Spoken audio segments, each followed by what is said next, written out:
Bismillahirrahmanirrahim. Alhamdulillahirabbil alamin. Wassalatu wassalamu ala sayyidil mursalin wa ala alihi wa sahbihi ajmain, amma ba'd.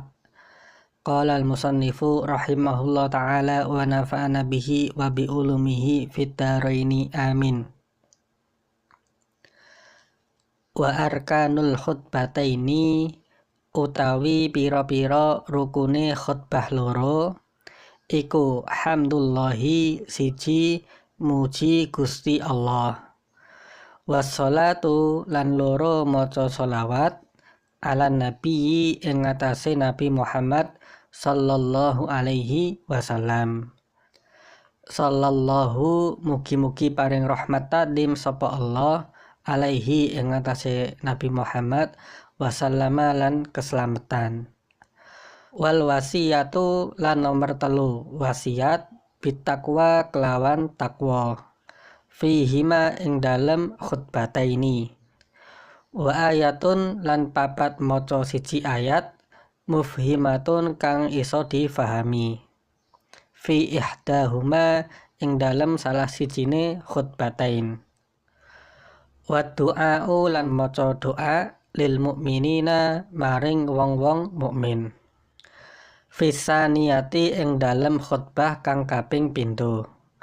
Wa syartuhuma lan utawi syarate khutbataini iku at-taharatu sesuci anil hadatsaini saking hadas loro, wa anin najasati lan suci saking najis fil badani ing dalem badan, wal makani lan panggonan, wal mahmuli lan perkara kang digawa lahu kedue wong, wasatrul aurati lan nutupi aurat, wal qiyamu lan ngadeg, wal julusu lan lungguh bainahuma ing dalem antarane khutbah loro, wal wilau lan nuli-nuli bainahuma ing dalem antarane khutbah loro, wa bainas sholati lan ing dalem antarane khutbah lan salat.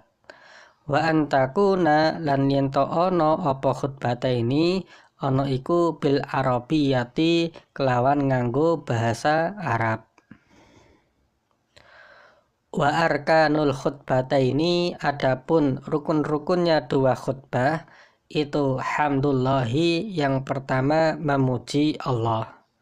Kemudian wassalatu ala nabi sallallahu alaihi wasallam, yang kedua adalah membaca sholawat kepada Nabi Muhammad sallallahu alaihi wasallam. Wal wasiyatu bitaqwa, dan yang ketiga adalah berwasiat tentang ketakwaan. Fihima di dalam dua khutbah, baik khutbah yang pertama dan yang kedua. Kemudian wa ayatun mufhimatun, dan membaca minimal satu ayat yang bisa difahami fi ihdahuma di dalam salah satu dari dua khutbah. Wa du'a'u, dan membaca doa lil mu'minina untuk orang-orang mukmin fisaniyati di khutbah yang kedua. Wa syartuhuma, adapun syarat-syaratnya dua khutbah itu at-taharatu, yang pertama adalah suci anil hadasaini dari dua hadas, baik hadas kecil maupun hadas besar.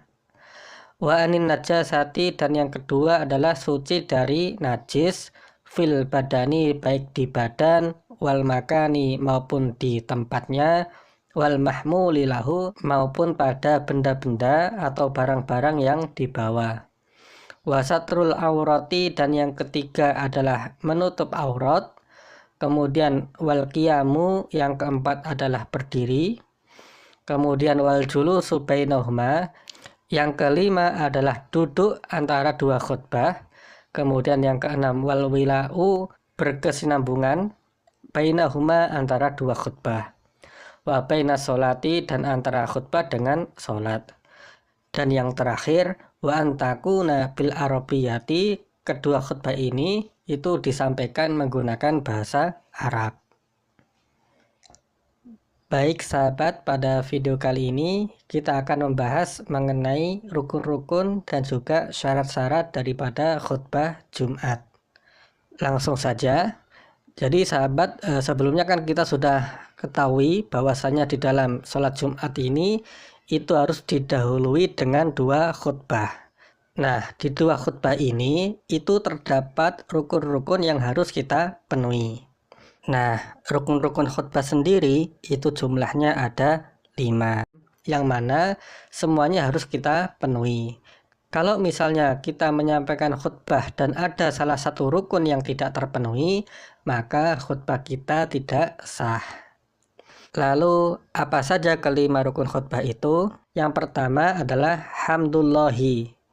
Kita memuji Allah.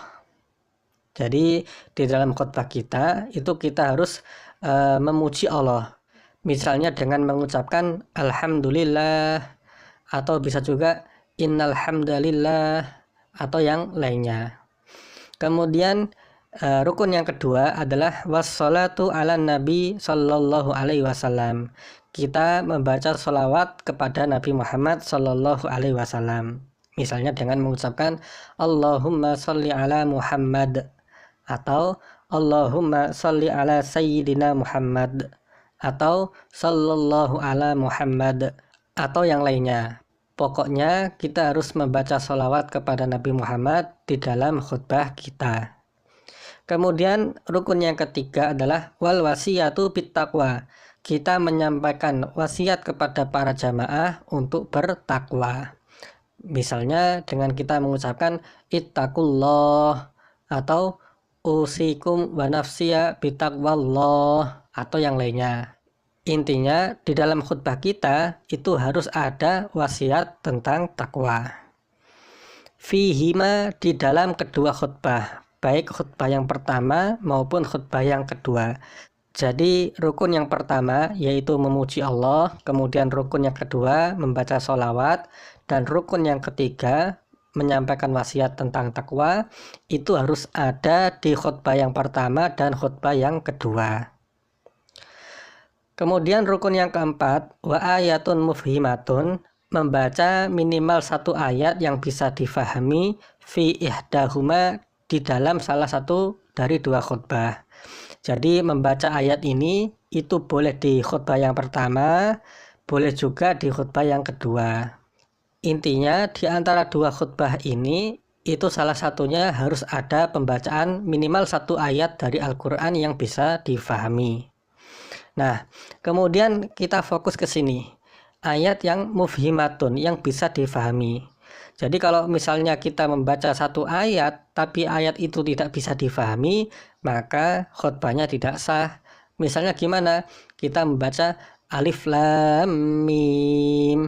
Nah, itu kan memang ayat Al-Quran, dan itu 1 ayat utuh, tapi tidak bisa difahami. Maka khutbah Jumatnya tidak sah. Begitu juga misalnya kita membaca Yasin. Ini juga sama, dia 1 ayat utuh tapi tidak bisa difahami apa maknanya. Maka ayat yang seperti ini itu tidak memenuhi syarat untuk dibaca di dalam khutbah. Jadi contohnya 1 ayat yang bisa difahami itu misalnya adalah kita membaca Qul huwallahu ahad. Katakan bahwasanya Allah itu esa. Nah, ini kan 1 ayat. Dan ini bisa difahami, sehingga ayat Qul huwallahu ahad ini itu sudah memenuhi syarat sebagai ayat yang dibaca di dalam khutbah Jumat. Kemudian yang terakhir adalah wadu'a'u lil mu'minin, membaca doa untuk orang-orang mukmin. Fisaniyati, di khutbah yang kedua. Jadi di khutbah yang kedua itu kita tutup dengan membaca doa kepada orang-orang mukmin. Misalnya dengan kita membaca Allahumma ighfir lil muslimin wal muslimat. Ya Allah, ampunilah orang-orang Islam laki-laki dan orang-orang Islam yang perempuan. Nah, kesimpulannya dari 6 rukun khutbah Jumat ini, rukun yang pertama, kemudian rukun yang kedua, dan rukun yang ketiga itu harus dibaca fihima, di 2 khutbah. Jadi di khutbah yang pertama dan khutbah yang kedua itu harus ada memuji Allah, harus ada membaca sholawat, dan harus ada wasiat tentang takwa.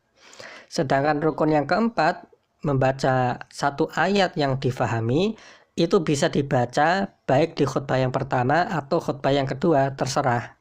Intinya di salah satunya. Jika kita membaca ayat ini di kedua khutbah, maka itu diperbolehkan.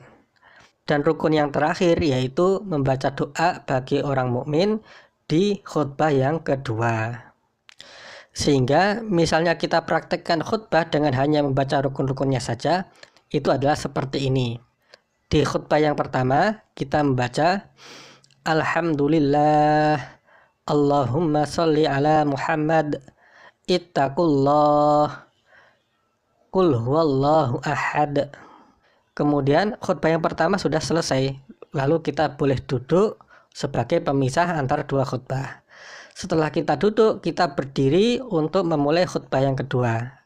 Selanjutnya kita baca lagi Alhamdulillah Allahumma sholli ala Sayyidina Muhammad ittaqullah Allahumma ghfir lil muslimina wal muslimat.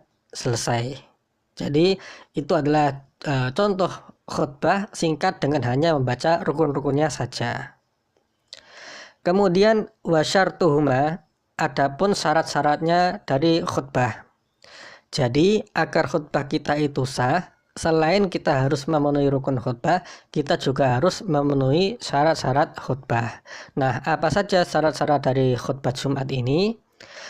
Yang pertama, at-thaharatu anil hadatsain. Jadi orang yang menyampaikan khutbah atau bahasa kita khotib itu harus suci dari dua hadas, baik hadas kecil maupun hadas besar. Sama seperti ketika kita sholat. Jadi khutbah itu hukumnya mirip gitu ya.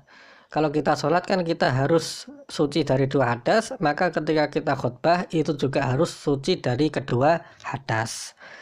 Nah, seandainya seorang khotib itu sedang menyampaikan khutbah kemudian dia batal wudhunya, maka dia harus mundur untuk kemudian mengambil wudhu dan mengulang lagi dari awal khutbahnya. Jadi tidak diteruskan tapi diulang lagi dari awal.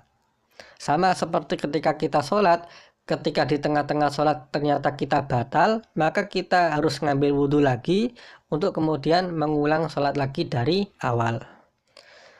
Selanjutnya syarat yang kedua adalah wa anin najasati fil badani wal makani wal mahmuli lahu. Seorang khotib itu harus suci dari najis baik di badannya maupun tempatnya dan benda-benda yang dibawa olehnya. Jadi ketika kita misalnya menjadi seorang khotib, kita harus pastikan bahwasanya badan kita ini harus suci, tidak ada najis yang menempel di badan kita. Begitu juga tempat khutbah kita, misalnya seperti mimbar gitu ya. Nah, kalau seandainya mimbar yang dipakai untuk khutbah ini itu ada najisnya dan kita yang bertindak sebagai khotib berdiri di atas najis itu, maka itu bisa menyebabkan khutbahnya tidak sah karena khotibnya menyentuh najis. Atau wal mahmuli lahu, begitu juga benda-benda yang dibawa oleh khotib, misalnya pakaiannya, kemudian sarungnya, pecinya, itu juga harus dipastikan suci semua. Begitu juga sorban, atau misalnya khotibnya memakai jam tangan, itu semuanya harus dipastikan suci. Seandainya ada yang najis, maka berarti syarat ini tidak terpenuhi. Karena syaratnya tidak terpenuhi, maka khutbahnya menjadi tidak sah. Kemudian wasatrul aurati. Seorang khotib itu juga harus menutup auratnya, sama seperti ketika sholat. Seandainya misalnya di tengah-tengah dia menyampaikan khutbah, karena mungkin misalnya ada angin kencang sehingga sarungnya ini tersingkap dan terbuka auratnya, maka saat itu juga sang khotib ini harus segera menutup sarungnya sehingga auratnya bisa tertutup. Kalau ternyata sarungnya ini tersingkap dan dia diam saja, tidak segera menutupnya, maka khutbahnya bisa jadi batal karena dia tidak menutup auratnya. Tapi kalau segera ditutup maka tidak batal. Kemudian syarat berikutnya adalah wal qiyamu. Nah, seorang khotib ini ketika menyampaikan khutbah itu harus menyampaikan dalam keadaan berdiri. Itu bagi orang yang mampu. Kalau misalnya khotibnya ini sudah sangat sepuh dan tidak mampu berdiri, maka boleh disampaikan dengan cara duduk. Jadi sama seperti ketika kita sholat. Kalau tidak mampu sholat berdiri, maka boleh sholat duduk. Kemudian syarat berikutnya adalah wal julusu bainahuma. Duduk di antara dua khutbah. Jadi tadi kan disebutkan bahwasanya khutbah Jumat ini ada dua. Ada khutbah pertama dan khutbah yang kedua. Sebagai pemisah antara dua khutbah, ini kita diharuskan untuk duduk. Kalau misalnya sang khotib ini tidak mau duduk, maka khutbahnya ini masih dihitung sebagai satu khutbah. Maka dari itu, ketika kita misalnya bertindak sebagai khotib, setelah kita menyampaikan khutbah yang pertama, kita harus tutup khutbah yang pertama ini dengan duduk. Ini sebagai pemisah. Bahwasanya khutbah pertama sudah selesai. Selanjutnya kita berdiri lagi untuk menyampaikan khutbah yang kedua. Kemudian syarat berikutnya adalah wal wila'u bainahuma. Jadi antara khutbah yang pertama dan khutbah yang kedua itu harus berkesinambungan. Artinya tidak boleh terpisah dengan pemisah yang terlampau lama. Jadi sebagian ulama itu mengukur tidak boleh lebih dari 2 rakaat. Kalau misalnya antara khutbah yang pertama dengan khutbah yang kedua ini kan dipisah dengan duduk tadi ya. Nah, duduknya itu lebih lama dari 2 rakaat, maka khutbahnya ini batal dan harus diulang lagi atau dimulai lagi dari awal. Jadi jeda antara 2 khutbah itu tidak boleh lebih dari 2 rakaat. Kemudian wa bainas shalah, dan harus berkesinambungan antara 2 khutbah dengan sholat. Jadi setelah kita selesai menyampaikan khutbah yang kedua, biasanya kan langsung qomat dan langsung sholat. Nah, antara berakhirnya khutbah yang kedua dan dimulainya sholat, itu harus berkesinambungan. Artinya tidak boleh ada jeda yang lama. Sama seperti tadi ukurannya, jadi tidak boleh lebih dari 2 rakaat. Kalau misalnya setelah menyampaikan khutbah yang kedua, kemudian ternyata jeda lama sekali gitu ya, maka hal itu bisa berakibat dengan rusaknya atau batalnya khutbah, sehingga dia harus mengulang lagi khutbah dari awal. Kemudian syarat yang terakhir adalah wa antakuna bil arabiyati. Kedua khutbah ini, baik khutbah yang pertama maupun khutbah yang kedua, itu harus disampaikan dengan menggunakan bahasa Arab. Nah, maksud disampaikan dengan bahasa Arab di sini itu adalah khusus pada rukun-rukun khutbahnya saja. Jadi rukun yang pertama memuji Allah itu kita harus sampaikan dengan bahasa Arab, misalnya alhamdulillahirabbil alamin. Tidak boleh diganti dengan bahasa Indonesia, segala puji bagi Allah. Kemudian sholawat itu juga menggunakan bahasa Arab. Kemudian wasiat bittaqwa itu juga menggunakan bahasa Arab. Misalnya ittaqullah. Lalu membaca satu ayat dan membaca doa itu juga disampaikan dalam bahasa Arab. Selanjutnya di luar dari 6 rukun ini, misalnya setelah membaca hamdalah dan membaca sholawat dan menyampaikan wasiat tentang takwa, sang khotib ingin menyampaikan nasihat-nasihat yang lain atau mauidhah yang lain, maka boleh dengan menggunakan bahasa Indonesia atau bahasa daerah. Intinya yang terpenting adalah kelima rukun ini itu harus disampaikan dalam bahasa Arab. Di luar dari kelima rukun ini itu boleh menggunakan bahasa apapun. Jadi demikian sahabat video kita kali ini, semoga bisa difahami dan semoga bisa bermanfaat. Apabila sahabat ada pertanyaan atau yang lainnya, silahkan tuliskan di kolom komentar. Wallahul muwaffiq ila aqwamit thoriq. Wassalamualaikum warahmatullahi wabarakatuh.